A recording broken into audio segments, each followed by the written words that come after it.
పెళ్ళైనప్పటి నుంచి ఆ పిల్ల మాటనే వింటున్నా, మీ మాట వింటలేను అంటే ఆ పిల్ల మాట వినొద్దా? చెవుల నూనె పోసుకోవాలా? యాక్సిడెంట్ అయింది, 15 రోజులు హాస్పిటల్లోనే వండింది. ఒక్కరని వచ్చిరా పలకరేనీకే? ఒక్కరుడంగా రాలే. అదే వేరేలోకి అయితే ఈమె గుండె వలిగిపోతుంది, పోయి ఆడ ఉరికి సేవ చేస్తుంది వాళ్ళకు. మొన్న ప్రియ పెళ్లిలా అందరు పోయి బ్యూటీ పార్లర్కి, దీన్ని ఒక్కరన్నా మాట వరుసకు పిలిచిరా? ఒక్కరు కూడా పిలువరే. అవి తీసుకోపో, ఎవరు తినరు ఇవి. ఇంటేమ్మ కాదా ఈ పిల్ల? ఇంటేమ్మ కాదా? అమ్మకి జ్వరం వస్తుంది, నేనేమో ఆఫీస్కి పోయి నైట్ వస్తా ఎప్పుడో. మొత్తం ఈ పిల్లనే చేస్తుంది రాత్రి పగలు సేవ మొత్తం. ఒక్క వదిన కూడా వచ్చి నేను చేస్తా అన్నారు. ఈ పిల్లనేమో చేయకపోని, అరే చేయకపోనే నేను చేస్తా.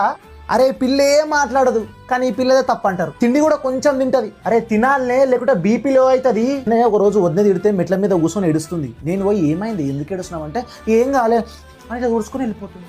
అది మాట్లాడొద్దా? ఎందుకు మాట్లాడొద్ది? ఎందుకు భయపడుతున్నావు చెప్పు? వీళ్ళకి ఏమన్నా భయమా? నేను ఉన్నా కదా, ధైర్యంగా ఉండు. ఇవి తాళం తీసుకుపోయి లోపల పెట్టు. ఈ రోజుల్లో పైసలు ఉంటేనే ఇజ్జత్ ఉంటుంది, మా దగ్గర పైసలు లేదు, ఇజ్జత్ లేదు. అయితే చిన్నబాబు వచ్చినప్పుడు ఏమైందంటే, ఈ పిల్ల మంచిగా వండింది కూర, మటన్ కూర.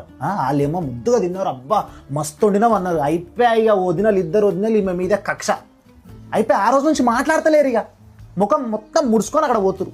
పిల్లని చూడంగానే ఏం చేసిందా? కూర మంచిగా చేసి ఉంటే తప్పేనా? ఈ పిల్ల వాళ్ళు కొత్త కారు తెచ్చారు ఓ రోజు. ఇక పెళ్ళమ్మోడు ఇద్దరు ముగ్గులో కూర్చురు, నన్ను ఈమె వెనక కూసబెట్టిరు. ఇక నన్ను వెనక కూసబెట్టిరని ఈమె ముఖం చిన్నగా వేసుకొని ఆ కార్లో ఇట్లా వేసుకొని వస్తుంది. సేపు మోకాలు నొక్కే, అమ్మా మోకాలు అయితే మంచిగా నొక్కుతుంది.